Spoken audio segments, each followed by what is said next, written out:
Hello বন্ধুরা, আজকে আমি বানাবো খুদের ভাত। তার জন্য দেখো, এই পাশে আমি মসুর ডাল আর চাল নিয়ে নিয়েছি, আর এই পাশে আছে আমার সবজিগুলো। সবজিতে নিয়েছি আমি বেগুন, আলু, পেঁয়াজ, কাঁচা লঙ্কা, এগুলোই নিয়েছি। আর দেখো, কড়াইতে আমি অল্প একটু সর্ষের তেল দিয়ে দিয়েছি। তেলটা একটু গরম হোক। তেলটা গরম হওয়ার পর আমি যে সবজিগুলো আছে আমার, সেগুলো আমি দিয়ে দিচ্ছি। সবজিগুলো দিয়ে এবার হালকা একটু লাল লাল করে ভেজে নেব।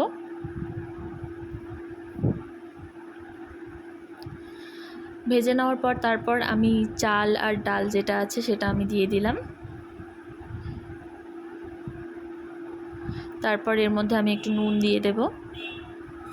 তোমরা চাইলে হলুদও দিতে পারো, আমি হলুদটা দিলাম না।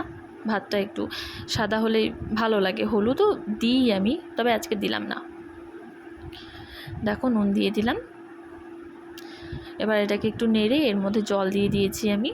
জলটা তোমরা একটু মাপ করে দেবে, তাহলে ভাতটা ভালো হবে, না হলে হয়তো ভাতটা বেশি সেদ্ধ হয়ে যাবে বা একটু কাঁচা থাকবে। আর দেখো, এখানে আমি খারকোল পাতা যেটা হয় সেটা বাটা করব। তার জন্য আমাদের বাড়িতেই আছে, ওখান থেকে আমি কেটে নিয়ে আসলাম। আর এই যে পাতাগুলোকে আমি ভালো করে বেছে নিয়ে তারপর ধুয়ে নিয়েছি। আর এই পাশে আছে হচ্ছে কাঁচা লঙ্কা আর একটা গোটা রসুন। রসুনটাকে আমি ভালো করে চোষাটা ছুলে নিয়েছি। দেখো, আর এই পাশে কড়াইয়ে একটু সামান্য তেল দিয়ে দিয়েছিলাম। এখানে তেলটা গরম হওয়ার পর তারপর রসুন আর কাঁচা লঙ্কা যেটা ছিল সেটা দিয়ে দিচ্ছি। এবার ওটাকে একটু হালকা করে ভেজে নেব, একটু লাল লাল করে ভেজে নেব এটাকে।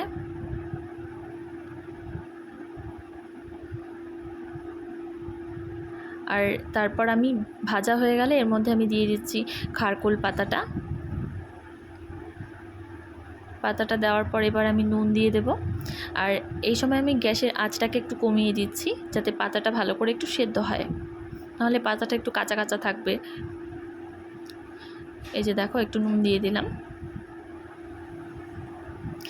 আর এই পাশে এখন আমি ভাতটা একটু দেখব, ভাতটা একটু নেড়ে দেব, নাহলে ভাতটা না আবার তলায় লেগে যাবে। এই যে ভাতটা একটু নেড়ে দিচ্ছি।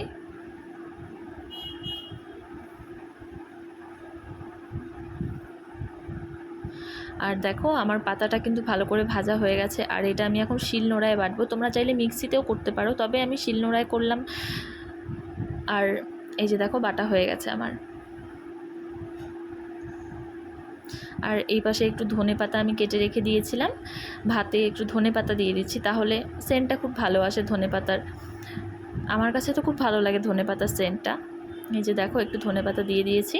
এবার এটাকে একটু 2-3 মিনিট মতো এটাকে একটু ঢাকা দিয়ে তারপর নামিয়ে নিলেই ব্যাস রেডি আমাদের খুদের ভাত।